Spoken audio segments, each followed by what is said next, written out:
This is LS, and you're on Thorin's YouTube channel, so cut the Western shit. During the off-season for 2019, now coming into 2020, Season 10 of LEC, one of the rumours, which appears to have been practically confirmed, is that within G2, they will have champions of Europe, MSI champions, they will have another role swap. Perkz, their current AD carry bot laner, will role swap back to his original position of mid lane, and Caps, MVP player, best mid laner in Europe for the last few years, will role swap to AD carry, and they'll basically just trade positions. Now, this was obviously something that people, I myself, speculated on in the past, was just something they could do from game to game. But the idea they're going to do it more permanently, a lot of people probably assumed they were trolling, because obviously the sense of humour the G2 players have, they like to put silly things like this out there. But you even go and look on his OPGG, Perkz has been spamming mid lane champions for basically the last month or so.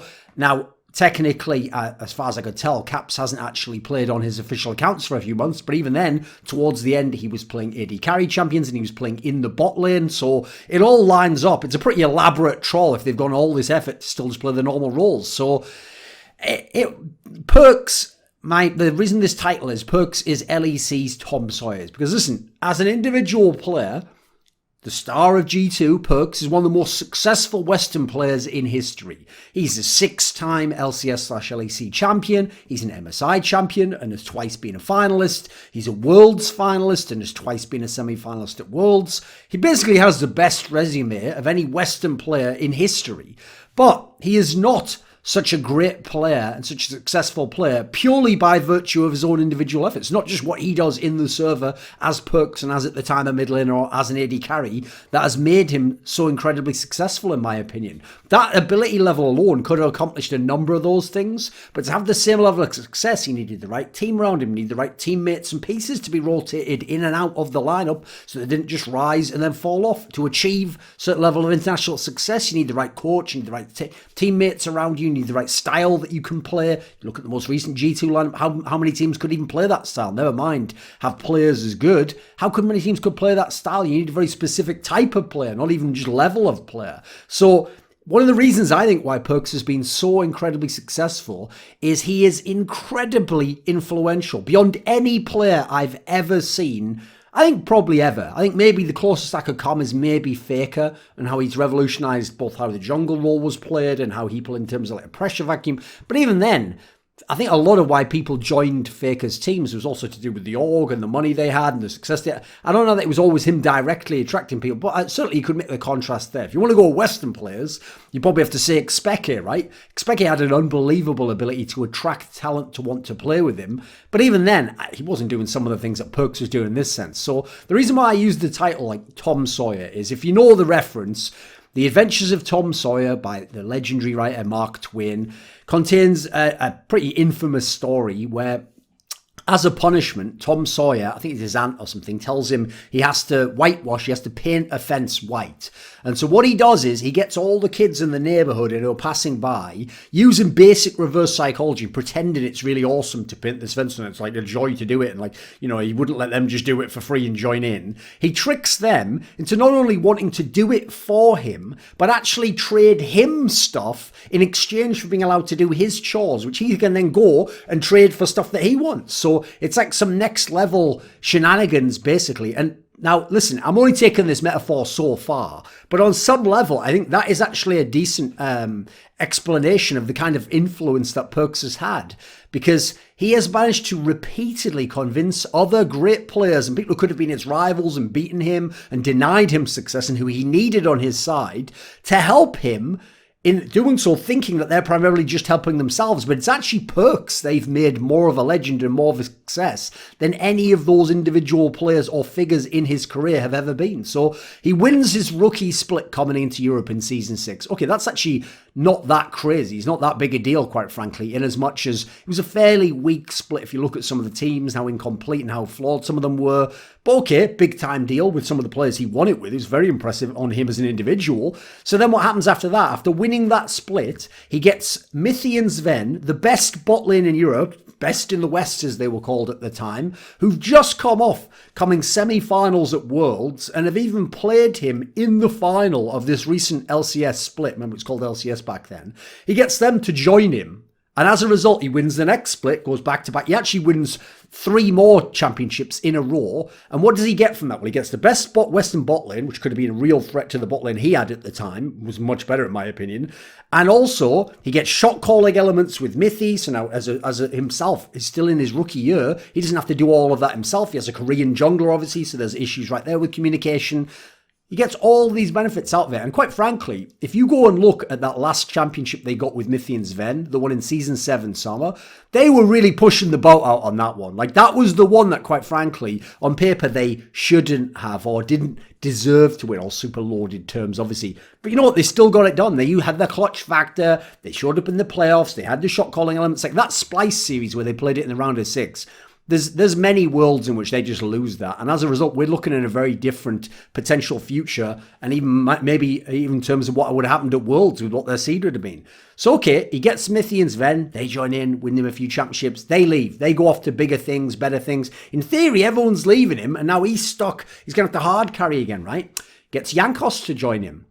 The best jungler Europe's probably ever produced who hadn't won a championship at that point in time. I always called him the heir to Diamond Prox. This guy was so unbelievably good. And the idea that idiot fans of G2 and Fnatic used to say that this guy wasn't that good, because yes, he had certain performance issues in big playoff games. He was still the best. He was the king without a crown, as I say in my article about him. So this is a guy where it's not a joke that Jankos joins him. Yeah, he was one of the best talents that hadn't won a championship. You've won a bunch of championships. Yeah, that's easy to see why he'd want to join you. But remember, he had quite a contentious relationship with Jankos. Like, from what I remember, wasn't it that, like, Jankos actually blocked Perkz from Twitter because Jankos couldn't handle Perkz' banter? Even though in person, in the LCS studio famously, it was Jankos who got better of most of the banter and was doing a great job with it. So these are guys who, quite frankly, were rivals, who had like a low level of slight friction, not a big deal, but certainly like a mild dislike or something rubs them up the wrong way. Suddenly they're playing together, and now he has one of the best junglers, and now later with the complete team together, that's a big part of the championships. Who was the MVP of the last split of LEC? It was Jankos. It wasn't Perkz.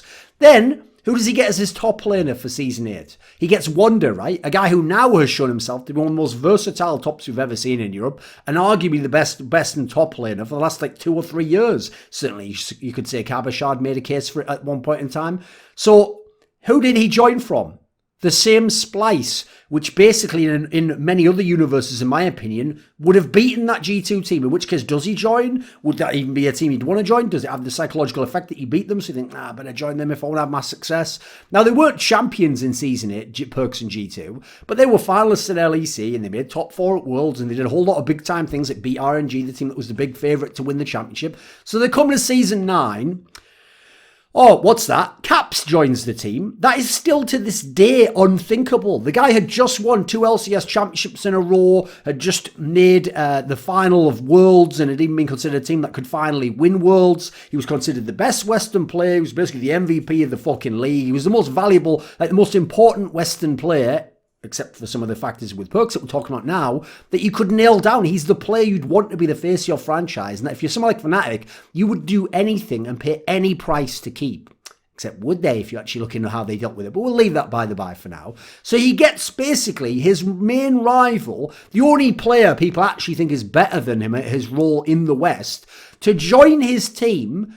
And how does he do it? Fucking next level. He agrees to role swap to a different role and give his rival Perkz' own main role. So as a result, he gets his rival to join him, takes his rival off the board, puts his rival on his side of the board, playing in favour of him, and he now only has to do, I mean, in the end, he ended up being a very good bot lane AD carry, but in the end, in theory, be a serviceable one, and he's got the best mid, and as a result, he's upgraded over Hjarnan himself. What a great fucking gangster next level move. Now, did he convince him? Certainly, we can debate what happened by pools and with certain phone calls, or Skype calls, or whatever might have gone on, whether someone left a fucking walnut on a desk, and then someone saw a walnut on a desk, and they thought it'd be nuts if I was in G2, and who the fuck knows how they did it? I told you, it's genius levels of abstraction that these guys are working at. Europe is so far ahead of NA in terms of how to poach players.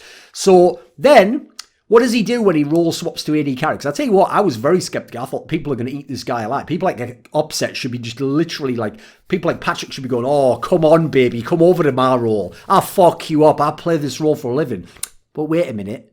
What support players do those guys have? Ah, exactly. They don't have Mickey X, the best laning support in Europe for years at that point in time. Certainly a player who had his own flaws, and hence it makes perfect sense he'd want to join and play with Perkz, again, shot calling elements and leadership components, and in a super team. But all of a sudden he has this player join, and what does it do again? Yes, it certainly increased Mickey X's value, but it increased Perkz's even more. That's genius for your debut splits. Have superstars elsewhere, all the best players elsewhere, and then get exactly the type of support that you'd want in lane when you're a rookie coming into lane at that particular role. So what is the outcome of this? Well, you just win both the splits, dominant fashion generally. You win MSI. I mean, I guess dominant fashion not in the final in the summer split against Fnatic. You win MSI, dominant fashion in the final. You make the Worlds final. Only lose to a team that, quite frankly, stylistically benefited from the meta. But let's all keep not talking about that every fucking year in Worlds and acting like it's just the best team in the world that year that definitely wins. The best team in the world in 2019 was G2, right up until like fucking, a week before Worlds or something. Like, grow the fuck up with your League of Legends community. So, like, was the Giants the best team in 2007 when they beat the Patriots? Of course they fucking weren't. Like, there's a universe they don't even make it to the finals that time. So, there's another element in terms of, like, how the team was able to offset any criticism. So either they're just trolling and they're fucking around with their picks and that's why they lose, or they win with the same kind of troll, silly, weird, off-meta picks, and that's them styling on their opponent. That's genius. How are they doing this? Then how about the fact that their coach gets the blame if the draft goes badly, but if they win with a weird draft, their players get the credit for the win. The coach never gets the credit. Again, notice how it only benefits Perkz, himself and his team and his success. It never is a detriment, anything that's happening to him. So we come to Season 10 now. This proposed role swap, which certainly sounds like it'll happen. Caps to AD carry. We obviously know Perkz can play mid lane, but what about caps to AD carry? Now, I hinted at this, or suggested it was possible in the past. Now, remember the angle, at least the excuse, that Caps gave for why he wanted to join G2. Now, he didn't mention anything about Reckless or anything about Fnatic and some of the bullshit behind the scenes there, and the fact that G2 is a way better org in terms of finances. So, never mind all that. What was his reason? This just shows how people are fucking NPCs, that this is like the ultimate reason they believe. It's that he wanted a new challenge. Well, tell you what, if I was Perkz and I was sat around, I don't need a walnut this time, he's in the fucking team. That's the next level analogy, by the way. Feel free to use that if you want. So, what does he do? Well, you know what? I'd tell Caps, you know what? We did really well. I mean, won practically everything. Like, we didn't lose just because we weren't that good. But you know what would be a new challenge, Caps? What if you tried playing bot lane? I just did it for a year. And like a lot of people said by the end of the year, I was maybe even the best Western bot laner. Do you think you could do that? That'd be a challenge, wouldn't it? Swap into that role. You like Vayne, you like a few of those champions. You play Tristana mid, right? Why don't you give it a go? Stop for a second, rewind in time to Season 8, and remember when Caps was considered the better mid laner, the better player, the most valuable player, where his team was accomplishing more success, and they were beating G2 and outplacing G2. Now consider, coming into Season 10, literally less than 2 years later, what Perkz has actually accomplished. So I personally thought he was overall a better player than Caps anyway in Season 8 in certain areas. Consistency, ability to play around him with reliability, clutch factor, shot calling elements. But think about what he's now accomplished less than 2 years later. He's got his old role back, the role he was absolutely the best at, and now has a chance to again build on his legacy as the best Western mid laner ever. Debatably. He's got his rival still playing with him in his team, so he doesn't have to play against him directly. He eliminates him as direct competition. But now he's got his rival to role swap role, to an off role, where that's what he originally did to get his rival in the team. And in doing so, not only does he not compete again against Caps, who is one of the only players who could probably beat him and maybe even humiliate him, but now he also ensures Fnatic still doesn't have Caps at any role, and now he's done the off role, a role that actually, again, it wasn't, I mean, in some ways it was influential last year, but not directly as a carry role. It's even the role you'd want him to go into if he's also trying an off role right now. And who will get the credit, the lion's share the credit for the future success of G2? Tell you what, if you look at where the MVPs and where the best player awards were going last year, it wasn't Perkz. Like, a lot of fans said that, a lot of critical acclaim even, but the MVP awards were going Caps' way. That's where the who's the best player in G2 discussion was often heading up overall, or at least he'd always be second or third on the list. That's Perkz' chance to do that again. So, listen, when I present this story, it's not like he planned it all out. He's not some super mastermind. He's not fucking Aussie man who's like, I did it! Like he planned it all from the beginning. No. Like, clearly, some of this stuff is it's like he has a nice idea here, or he does something here that has a knock-on effect that maybe he doesn't even realize, or he befriends certain people, or he gives off he almost oozes a certain kind of aura around him as to who he is. The key thing is, it always works out for this guy. And there's reasons why it makes a lot of sense. Not only is he a fantastic individual player, so someone you'd want to play with, but he's got all these sorts of leadership qualities. He can lead by example in the game. He's a guy that you want to follow. He's clutch. He's really good. He performs. He's always at a high level. He expects a lot from himself. That'll draw people to you. Then he knows how to encourage people, how to use his charisma to win people over and make them want to play with him. He's intelligent, so he'll let other people think something's their idea, or that it would be an interesting angle, or prod them the right way. There's a reason why success follows this guy. It's because the things he does puts him in a position where people want to come and help him be more successful himself. And in doing so, by the way, they actually help themselves. Unlike the Tom Sawyer example, where they basically just wrecked themselves doing that and they didn't gain anything from it. I mean, they did. They thought they were gaining something from it. In this particular case, they actually themselves gain. Zenimithi won a bunch of championships. Youngbok won championships. Grabs gets to win championships. Yankos wins championships. Wonder wins championships. Do you see what I mean? Like, Caps even keeps winning championships. I mean, he didn't gain as much more. He won MSI and made another World's Final, but that's one that isn't as big enough. But then again, he got his new challenge, right? This guy, he knows what the fuck he's doing, even when he doesn't know what he's doing. This video was kindly supported by Alexander Rao, Blunt Smoking Anus Destroyer, Dane Cuskley, Dean Tanglis, Chi Mao,